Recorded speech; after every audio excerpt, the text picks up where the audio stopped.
city, holla Duval, Duval, Duval. If you rip my city, holla Duval. And what is going on with it, guys? UCF Jaguar here with GenJag.com, and the Jaguars just lost to the Panthers 24-3, and I got some, post-game notes to pretty much talk about. So I'm gonna get this kind of done real quick. On the defensive side of the ball, the defense did not start off very good. The Panthers pretty much on one of the first plays of the game, Jonathan Stewart ran for a 31-yard run, and then they just pretty much rifled through our defense, through the air, on the ground, just everything. So it just was not a very good start for the defense. And then Brian Sexton and Mark Brunell said that after that drive, basically Ramsey and Calais Campbell were just drilling the team for just not executing very well, just putting on a pitiful performance out there. And then after that, they actually did pretty well. I believe after that they might have forced into a 3-and-out. I don't exactly remember, but I saw a bunch of different defensive players making plays. Myles Jack, I thought, played very well. Now, I remember he was playing pretty much man-to-man coverage with Greg Olsen a lot of the game, and I thought he was playing really, really well on him. Now, they had that one reception on him that I thought was just kind of an outstanding throw by the quarterback and just great positioning at the spot where he wasn't able to get it, but he was pretty much blaming him on that. And he had a bunch of good plays in the open field. I remember he had a couple really good tackles where he was just playing a good body positioning and just able to force him in the right spot. And then remember you had that one play that resulted in the horse collar. That was an extremely athletic play by him that not many linebackers can do, but unfortunately is pretty much trashed with that personal foul horse collar. Just gotta learn to not be able to do that, because it's just such a killer, especially with this team that we have right now. But also on the defense, I liked Barry Church. Barry Church had a really good game today. He had 8 tackles at halftime, 1 tackle for loss. That's one positive about a defense. He's definitely an upgrade to Cyprian, so all that's good. I was a little disappointed with our defensive line pass rush. Hopefully that gets better, but of course our starting corner, Ramsey only played 1 drive. Boye and Colvin were out, so unfortunately we're still playing out there with Brian Dixon and Patman, even though Patman made some good things happen, but Dixon is pretty bad. But moving on to the offensive side of the ball, it's a rough situation with our offense right now, man. Our offensive line just isn't very good. Our quarterbacks just aren't good. First of all, we'll start off with the quarterback competition. It's pretty much between, they don't, for whatever reason, Allen isn't in the competition, so it's between Blake Bortles and Chad Henne. Now, they played pretty much today exactly with their repertoire. Chad Henne kind of started off the game. He's a decent check down guy, but he just does not have very good pocket awareness. He had one pretty decent long throw, even though it might have been an inch or two too long, but it still could have been caught. It was right in Keelan Cole's hands. So, Chad Henne just showed a lot of poor, athleticism, pockets awareness. He's able to check down decently, but then Bortles came in there. He is just still as bad as ever. Just his balls have no velocity on it. That one interception was it just had no ump behind it. But then, Bortles, one good thing about him is with our bad offensive line, he's able to do a lot of things when it comes to escaping pressure that Henne can't do.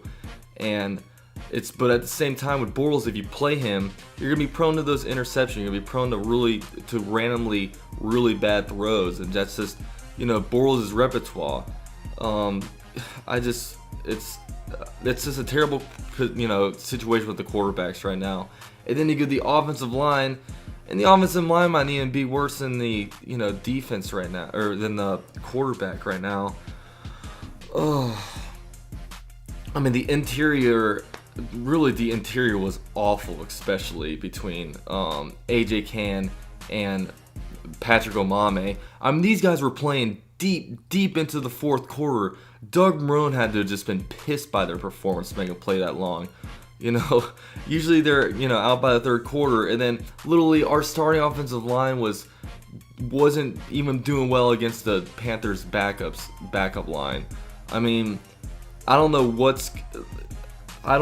I'm almost scared for Leonard Fournette to come back, because I don't know if we can protect for this guy. I mean, with our offense, if anything's going to be able to, I mean, I keep getting more and more pessimistic about this season. I'm sorry, but like, if there's anything that has me, like, if there's any, is Fournette going to be able to be that person to fix our offense? Because right now, I don't know what it is. Because, you know, we know what the quarterback is right now. As long as we have Chad Henne and Bortles in, you know, Brandon Allen, I feel like will start eventually. They're just not starting him week 1. But, you know, our quarterbacks are just bad. The offensive line, you know, isn't playing well against their backups. Our receiving core looks really good. You know, obviously you have Allen Robinson, and then you have D.D. Westbrook was out this game because of injury, I guess. But, man, it really just seems like these coaches want to keep Shane Wynn and Keelan Cole on this team. Now, it seems like Keelan Cole is kind of trending downward as Shane Wynn's turning upward a little bit, as Keelan Cole pretty much had 2 games in a row where he dropped what, you know, definitely at least 1 touchdown. But the one I saw him, the one today, I feel like if he caught that ball, he would have been gone, to be honest with you. But that's just my opinion. But it's just with, they're giving Wynn a lot of opportunity. They pretty much had him, pretty much all the punt returns. Everyone I remember he was returning. I don't know if they put a backup in there later on, but he was back there returning every single punt, making some good things happen. I remember he was on, I think it was kick return, where he returned it deep from the back of the end zone, and then, you know, at a place where you're like, shouldn't you need the ball? But also he's actually running out and getting some yards. So it's like, it'll be interesting to see, because you hear all these trade talks of Allen Hurns. I'm going to go over this whole Allen Hurns thing tomorrow in a video tomorrow with this whole trade thing. But if you look at the Jaguars wide receiver position, it pretty much seems like there's definitely 4 locks on the team with Allen Robinson, Allen Hurns, Marquise Lee, and D.D. Westbrook, the guy that just invested a 4th round pick in. But it seems like with the number 5 spot, it would seem like Aurelius Ben is going to be that position just because he's so good at special teams.